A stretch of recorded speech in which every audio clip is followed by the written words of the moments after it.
बहुत ही घटिया पॉलिटिक्स कर रहा है असदुद्दीन ओवैसी। किस व्यक्ति से मिलना है, किस व्यक्ति से नहीं मिलना है, इतना भी ज्ञान ओवैसी में नहीं है। ओवैसी क्या है, सिर्फ मुस्लिम्स कार्ड खेलने का प्रयत्न करता है। हार्ट अटैक से मौत हुई और उसके घर जाकर बहुत ही बड़ा शो पुटअप करने का प्रयत्न असदुद्दीन ओवैसी ने किया है। वो समझता है कि यूपी में मैं खाता खोल सकता हूँ, यूपी में मैं पॉलिटिक्स कर सकता हूँ, लेकिन असदुद्दीन ओवैसी ने बहुत बड़ी गलती की है, क्योंकि ऐसे व्यक्ति के घर चले गए, वो व्यक्ति का बैकग्राउंड तक उन्होंने नहीं जाना।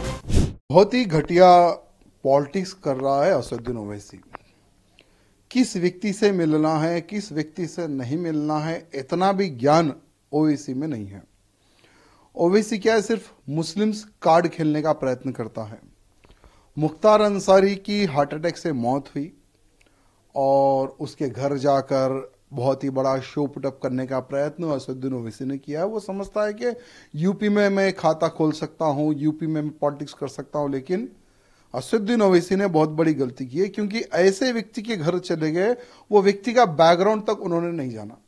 मुख्तार अंसारी का ये बैकग्राउंड है जिसने 8 कत्ल किए, 65 से ज्यादा उसके ऊपर केसेस है, जिसमें चोरी का केस, डकैती का केस, लूट मार, लोगों का धोखा देना, लोगों की जमीनें कब्जा करना, उस प्रकार से मुख्तार अंसारी के ऊपर केसेस थे। यानी मुख्तार अंसारी किसी भी एंगल में ये व्यक्ति सही है बोलने वाला उत्तर प्रदेश में कोई व्यक्ति नहीं मिलेगा।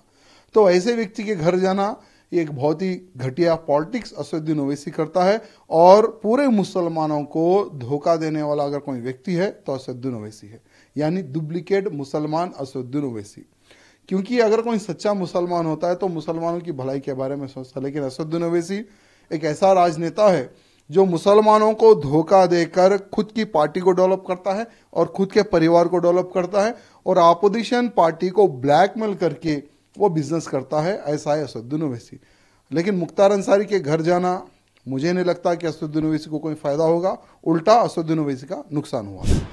बातचीत किया हमसे, इतना बड़ा वाकया हुआ है, जुडिशियल कस्टडी में उनकी मौत हुई है और यहाँ की प्रदेश सरकार उसकी जिम्मेदार है, तो हम उनको कंडोलेंसेस और पुरसा देकर आए।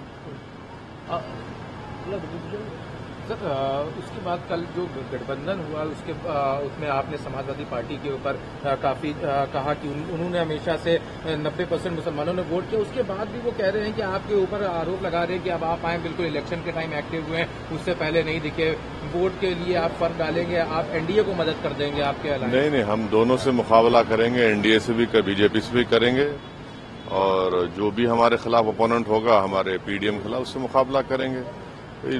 पिछले निकाय चुनाव में अच्छा खासा एमआईएम का परफॉर्मेंस रहा, 5 से 6 हमारे चेयरमैन हैं, कई जगह पर हम दूसरे नंबर पर आए, हमारे 100 से ज्यादा हमारे कॉरपोरेटर जीते हैं, ऑर्गेनाइजेशन पे कंटिन्यूस काम चल रहा है शौकत साहब और हमारे तमाम लीडर्स की मेहनत की वजह से।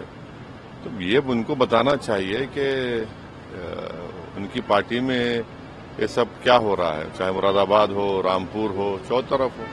सर, आपने एक और बात एक जगह पे कही थी, चलिए आखिरी सवाल है, अब जाना है। अखिलेश यादव ऐसा कर रहे हैं, अपनी जमीन खुद खत्म कर रहे हैं और अपनी जो सियासी खबर है उसको वो खराब कर रहे हैं। हाँ, तो क्या आप जो मुरादाबाद में दो लोगों को टिकट देंगे, दो कैंडिडेट्स को बी फॉर्म देंगे, फिर रामपुर में उन्हीं का यूनिट कहता है कि हम बाइकआउट करेंगे, चौथ तरफ उत्तर प्रदेश में उनका जो बुरा हाल है, तो उसी से हम कह रहे हैं। चलिए सर, 2